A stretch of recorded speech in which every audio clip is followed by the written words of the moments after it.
Hey, what's up everybody? Before I start the video, I just want to let you all know I now have a Blue Sky page. You can follow me there by checking out the link here or in the description below. And in case you missed it, I also have a second channel called Adriel's VOD Stream Archives, where I upload past Twitch streams regularly. The link for that channel is also in the description. That's all for now. Enjoy the video and keep it locked.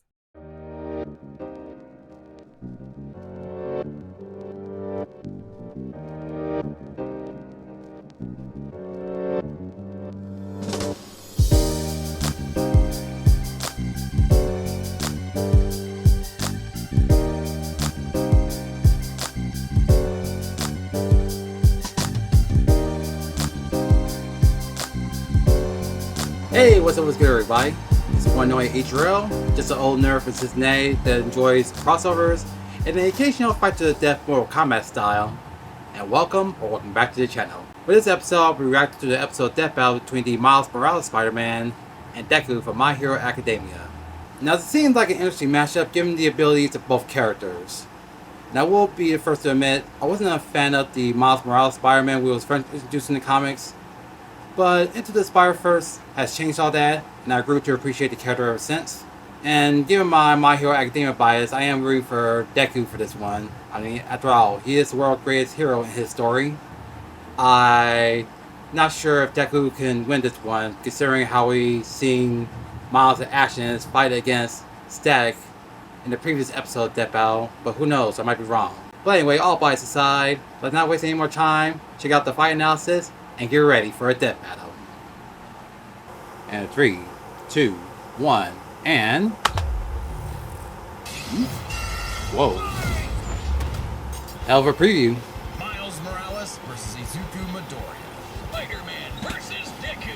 He's Wiz and I'm Boomstick. And it's our job to analyze their weapons, armor, and skills to find out who would win a death battle. Okay, let's. Alright, let's take this from the top again. This is Peter Parker. He was bitten by a radioactive spider, and for who knows how long, he's been the one and only Spider-Man. A friendly neighbor to all of New York City. In a universe filled with super soldiers, hulking green Goliaths, and world-shattering gods, Spider-Man is there to look out for the little guy. But in a multiverse of infinite possibilities, that doesn't always last forever. Like in Universe 1610, when NYC's Webhead got iced on the job. The city was left without its protector. Unfortunately, Peter wasn't the only one who got bit. Enter Miles Morales, a young teen from Brooklyn just trying to figure out his place in the world. And now, he had it thrust upon him. The canon event to start all canon events. Now it was Miles' turn to be the hero the Big Apple needed. And he had all the usual spider kit to help him out. This spider carried the Oz formula, a genetics-enhancing serum that granted Miles superhuman strength, speed, and the ability to alter his body's electron attraction to crawl along any surface. And you can't forget that classic spider sense, an internal warning system that lets Miles know about incoming threats so he can react ahead of time. He even got an upgrade that acts like a radar, letting him see through stuff. But no Spider-Person is complete without their web shooters. Given to him by Peter's Aunt May, these webs have all sorts of applications between swinging, grabbing, restraining, projectiling, and being made into constructs. Not having Peter around to show him the ropes made things a lot tougher though.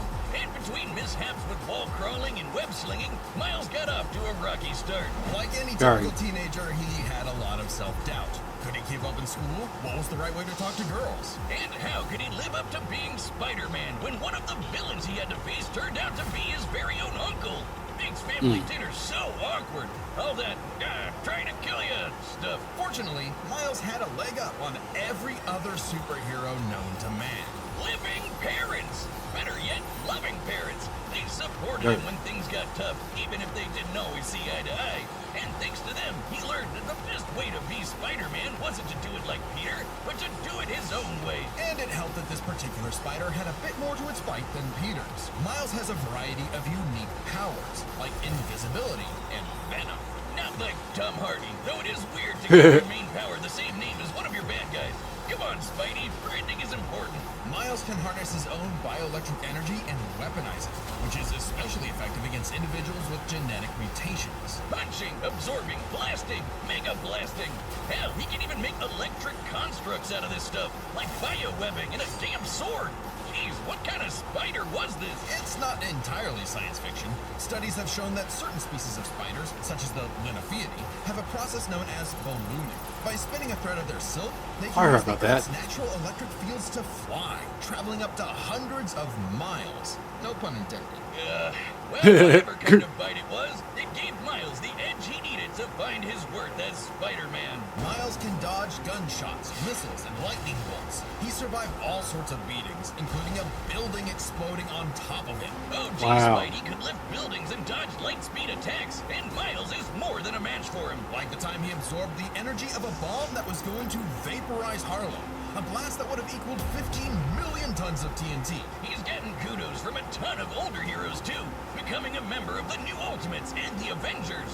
He even helped form the Champions, a team of teenage superheroes with the likes of Miss Marvel and Ironheart. The King of Wakanda himself even suited him up with some Wakandan vibranium. The same stuff as T'Challa's own suit. This super rare and tough metal can absorb kinetic energy and vibrational impacts. It helps to regulate Miles's venom powers too, allowing him to better control his electrical output. The vibranium is thinner to better fit his acrobatic fighting style, but it can still shake off most fatal attacks like they're nothing. This stuff is tough enough that Deadpool's swords have shattered against it.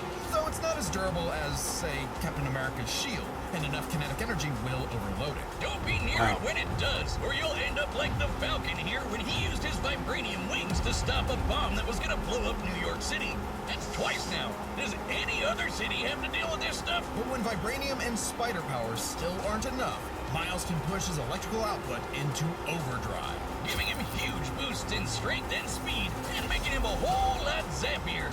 It's your classic shonen power-up, and he knows it too. He's a bit of a weeb and has a thing for mimicking some favorites. Despite his initial insecurities, I've seen a few comics. More than managed to live up to his predecessor, no longer standing in the shadow, but side by side. Literally, his universe got blown up, and he was sent to the main 616 timeline, along with his family. And now it's him and Peter as a pair of Spider Bros.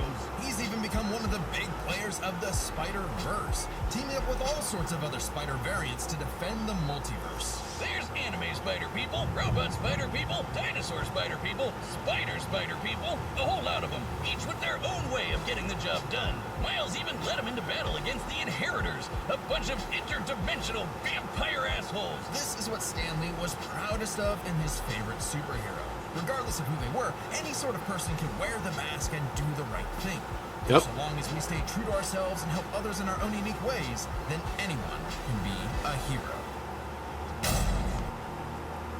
I had to pause right quick, but given what I know about Miles' bioelectric powers and everything, as far as everything else, as well as his abilities to claim some Wakanda tech, I'm afraid even with all 7 quirks, Deku might be in trouble.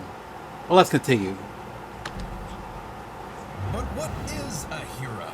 To the citizens of Japan, there was no one more synonymous with the word than their symbol of peace.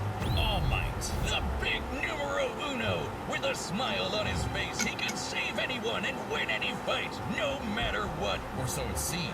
After a battle with his arch-nemesis All For One, All Might was grievously injured. His time as a beacon of hope was coming to an end, and he would need to find someone to pass on the torch. In this world, most human beings evolved to have their own individual superpowers, or quirks, but not everyone is lucky enough to get one. Like this kid named Izuku Midoriya, or as local bully Bakugo like to call him, the good-for-nothing Deku.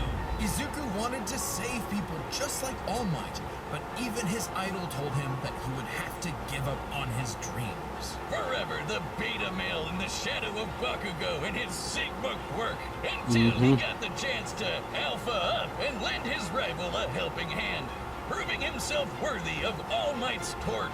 And so after months of training, Izuku was granted All Might's quirk, one for all. This power allows him to boost his strength to incredible heights, using it for smashing attacks named after specific U.S. locales, and a soccer club. Or football, as they call it. Straight punches, spikes, even finger flicks, One For All is the ultimate in strength-enhancing quirks. The first time he used it, Izuku destroyed this giant robot in a single blow, on accident. Too bad it wasn't the only thing he destroyed, though. Yep. Damn, that looks like it hurts. One For All's power was so great that the recoil would shatter Izuku's limbs when he used it. In the hands of an improper vessel, One For All could cause their body to explode, so Izuku would need to continuously train to master it at his hero academia. Say that again. UA High. Here he'd be inspired by girly pop Uraraka to turn his zero name into his hero name. Becoming the Deku who always does his best. Something that he may have taken too far. When it came to saving people, Do Your Best here had a bad habit of putting others way before himself. Sure, everyone else was okay, but he'd be good for nothing all over again if he got himself paralyzed. So to cut down on his hospital bill, he developed full cowling. Instead of using his quirk in short bursts, he would continuously spread the energy across his body at low percentages, using it for acrobatics inspired by Bakugo's explosive movements. And with that new thinking came a new fighting style. Shoot style. To use a stronger limb that'd be less likely to break, Deku took a page from Nerd Emoji Ida's book and switched to focusing on kicks to pack in more of a punch. Yeah. And that power would be needed. After a climactic battle with All For One, All Might would be forced into retirement. Just a few months into Deku's training.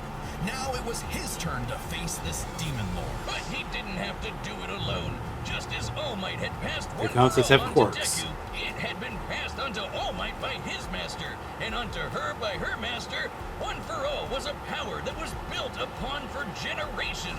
The quirks of the previous users of One For All manifested in Deku, along with their spirits, or vestiges, to help him in his battle against All For One. Black Whip gives him energy tendrils to swing around and restrain foes. They can also brace his arms and manually control his muscles if he can't move. Float allows him to soar high into the sky. By combining it with controlled blasts of pressurized air, he can effectively fly. Danger Sense detects incoming threats and unease, letting Deku react in advance. Though it's mostly like an alarm bell and doesn't tell him specifics like location or number of threats. Familiar? Smokescreen lets him create a smokescreen. But he can use it at full blast to create a bigger smokescreen. That's swell and all, but the real meat is in Fajin.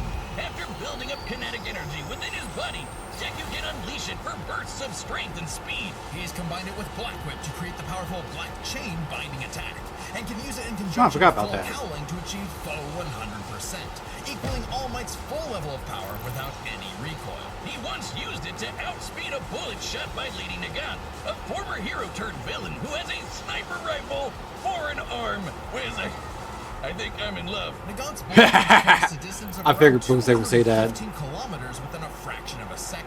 That's 6,700 times faster than sound. And Deku was moving so fast, the bullet seemed like it was standing still. And he can go even faster than that with his final quirk, Gear Shift. By touching a target, he can control its speed without abiding by the laws of inertia. He can slow down foes to leave them frozen in the air, or move so fast he can punch multiple times in an instant. Even All For One's own protege Shigaraki couldn't track him, and this is a dude who can catch light-speed laser beams. It does have a time limit though. After 5 minutes of continuous use, Deku's body will catch up to his speed, suffocating him as his cells become unable to take in oxygen. Not nearly as bad as One For All was suffocating him though.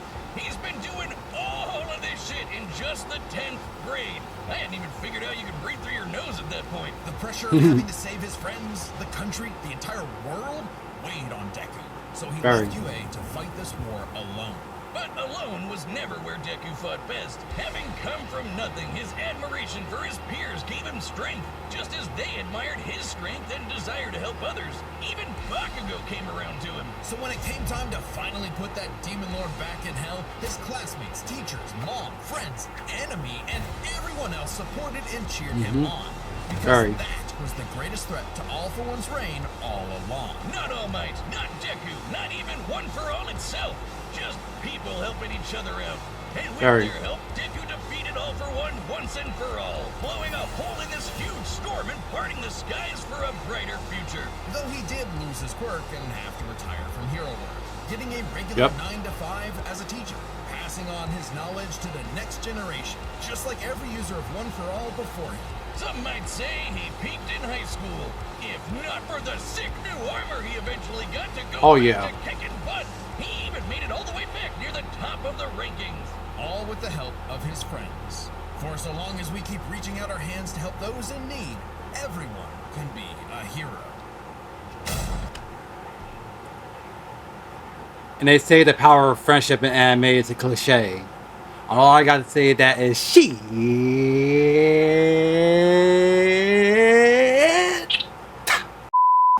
Now, if I'm not mistaken, they're gonna use Deku with all 7 of his quirks and pre-time skip, so he may have a chance.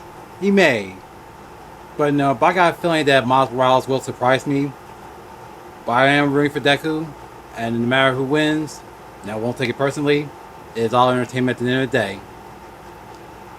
So, and with all that said and done, it's time for a death battle! Let's go! Alright, the combatants are set. We've run the data through all possibilities. It's time for a death battle!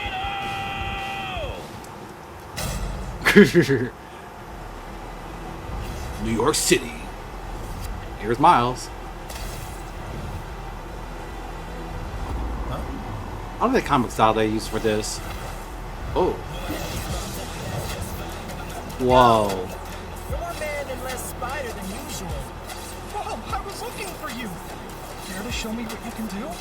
Alright, new guy. First lesson? Don't watch the mouth. Watch the heads. Now watch mine, Delaware!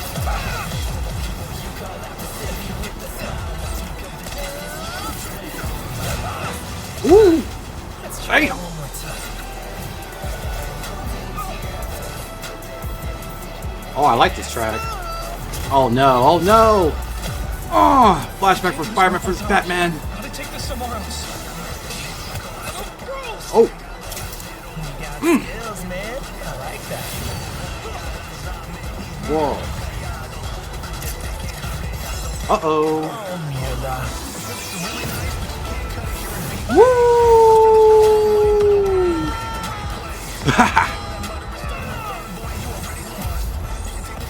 Like chain. Abandon part of the city so we can go all out. Because I always do my best.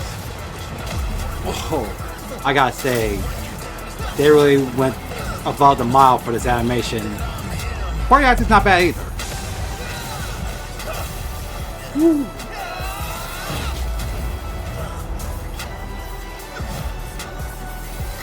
I'll definitely download this track after this. I gotta do my own thing. Go beyond. Oh, ho, ho, ho, ho, ho. Ooh.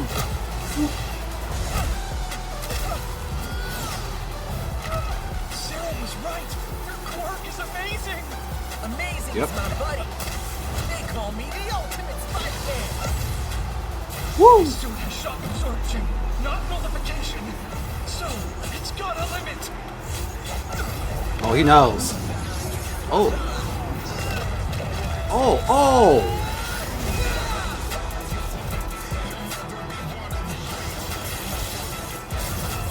Time to go beyond. Go beyond!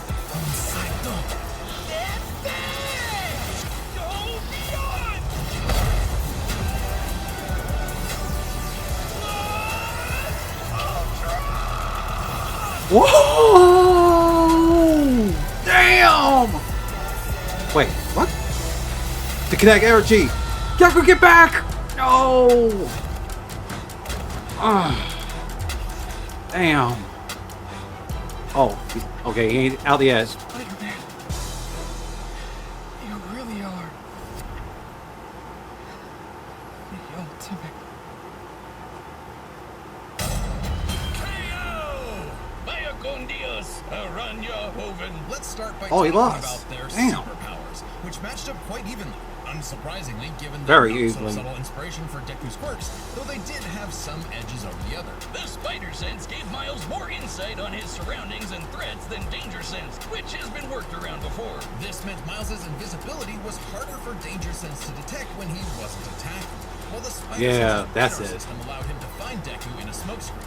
But Izuku's other quirks granted him advantages of his own. Float was a lot more mobile than Webs, and Fajin gave a bigger boost in strength than Venom did. Since both had some advantages and disadvantages, we're gonna call superpowers a tie. Next up, Very. speed. Scaling to Peter, Miles could dodge light speed attacks, which actually outpaced Izuku moving faster than that sniper bullet.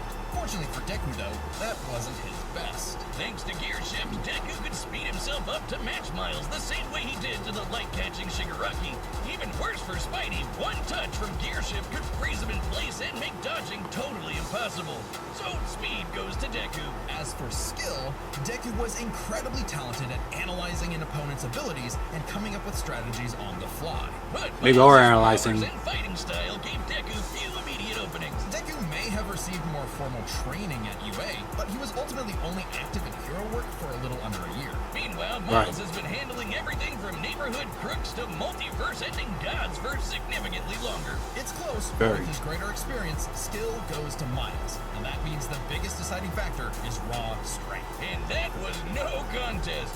Miles absorbing the energy of that bomb was nothing to scoff at, Damn. but overwhelming power is what One for All is all about. When Deku defeated All for One, the energy needed to part those clouds with this punch had a yield of 362 billion tons of TNT, smashing the bomb Miles absorbed out of the water. But it wasn't as simple as that.